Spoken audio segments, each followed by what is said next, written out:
Welcome to the American Italian Heritage Museum and Cultural Center. I'm Professor Cavalieri, Philip J. DiNovo speaking, the Executive Director. And I want to extend a very warm welcome to this unique building. It was completed in 1922 for the Our Lady of Mercy Church. It was sold in 1975 and made into an office building, and we purchased it 5 years ago. This is a very unique museum. Our purpose is to honor the Italian immigrants, to tell their story, and the contribution of Italian Americans. And now I'd like to go into some of that detail. I invite you to begin your tour by looking at this wall. On this wall are some very interesting things that will set the tone for your visit. Why did Italians come to the United States? This explains it. Where did they come from in Italy? And what were the conditions when they were on those ships coming to the United States?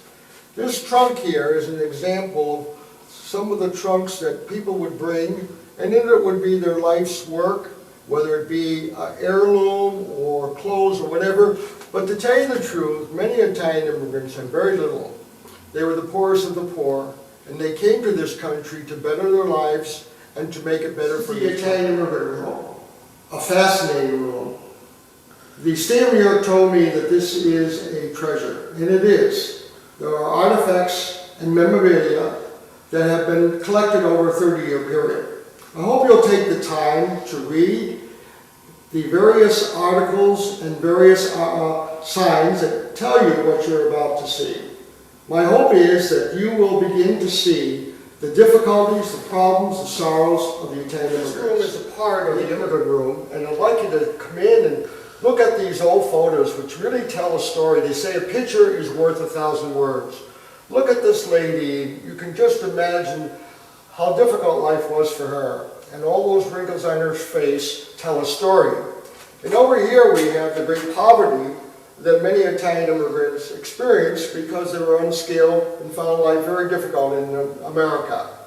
And this photo shows that there were many methods and opportunities for Italian Americans to learn a new skill or to learn more about America. So you'll see that looking at this room, you'll get a good idea of what life was like for the Italian immigrants at the turn of the century. This is the Italian Immigrant Wall of Honor. Our members and friends have put their parents and grandparents on this plaque. On this plaque is the name of the immigrants, where they came from in Italy and what year they came, and also the name of the person who's enrolled them. This is a great honor, and it's a way of remembering those who gave so much to us, who have made our lives better as a result of their efforts. I'm in the Italian folk art room. This is a fascinating room, a lot of color. It's the art of the common people. These beautiful dolls here are the regional costumes of Italy. And this was given to us by a lady who said, I want this to come to the museum when I die. 3 months later, she gave us these beautiful dolls, and 3 months later she died.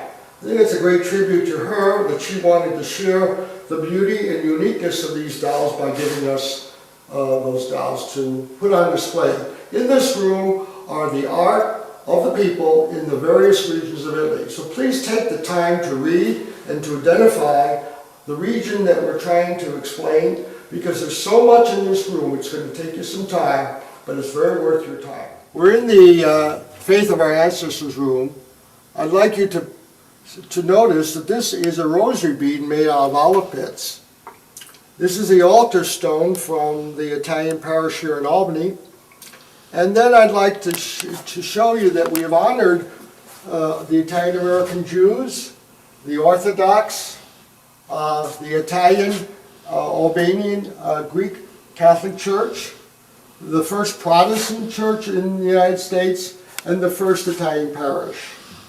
And over here we have this baptismal top where many, many people in this area were baptized. When the Italian church closed, we asked them for this and they gave it to us. And this is a very meaningful memorabilia because so many people in this area were baptized underneath this cover.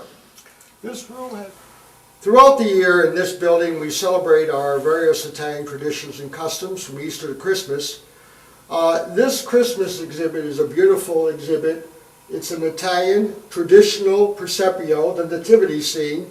It was done by a member, Joseph Anastasio, who is also an artist. He worked very hard to put this together. This particular piece was found alongside the road. It took him 2 hours to cut it down. He brought it together, and we now have a beautiful example of what is traditional in Italy, because Christmas is a religious holiday.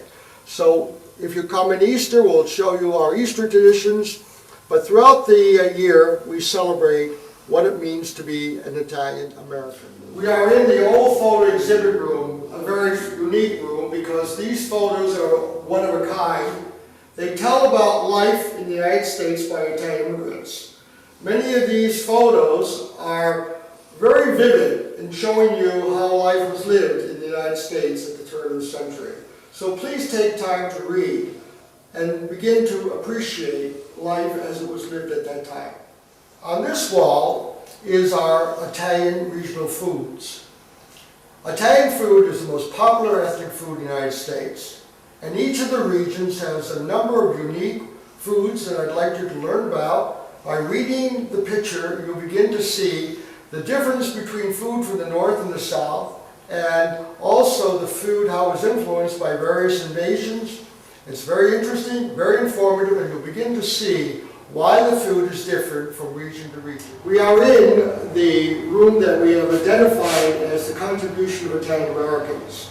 We have made so many contributions, no museum can contain it all. But here are a few examples of what Italian Americans have contributed to this country, whether it be in law, business, inventions, what Italian Americans have done in regards to Nobel Prize winners, what the contribution of women have been, history, our contribution to African American civil rights, Italian Americans who fought for Indian rights, some of our famous authors and writers and entertainers, in sports, in many, many other areas that I'd like you to take the time to read. Contributions in music, and of course, notable Italian Americans in all fields are in this room. Some of them you know and some you do not, but believe me, Italian Americans have made a very significant contribution to this country. This room is dedicated to Italian Americans who have served in every war, including the Revolutionary War. As you go around this room, you'll begin to see that we have many, many heroes, Congressional Medal honors, and those who have died for this country. So take the time to appreciate the great contribution that Italian Americans have made, and even given their blood for the love of this country. I'm in the Hall of History. Italians and Italian Americans have done so much in the area of discovery. Some of you will say, I didn't know that, and it's often because those names have been changed. For example, John Cabot was really Giovanni Caputo, and he gave England the claim to North America. So as you go through this hallway, begin to see that Italians have contributed so much to this country that we need to know that. We need to explain it to others, and we need to appreciate the great value of our people to this country so that we become completely aware of the fact that Italians have been here for a very long time and have really contributed to the good of this country. I have just given you a short preview of what you will see in this unique museum. Please take the time to read and to enjoy and to learn about your wonderful Italian heritage and how it was celebrated and how we have contributed to this country. We need your help. Please tell your family and friends about us, and please take one of these newsletters. It's a 20-page bi-monthly newsletter. Read it over, and I hope you'll enjoy it enough to become a member. Remember that this building is not large enough to contain all of our contributions, but it does tell you a story, one that everyone needs to know about. And if you have the time, please fill out one of our surveys and let us know what you thought about our museum. Thank you for visiting us, and we hope you'll come back again.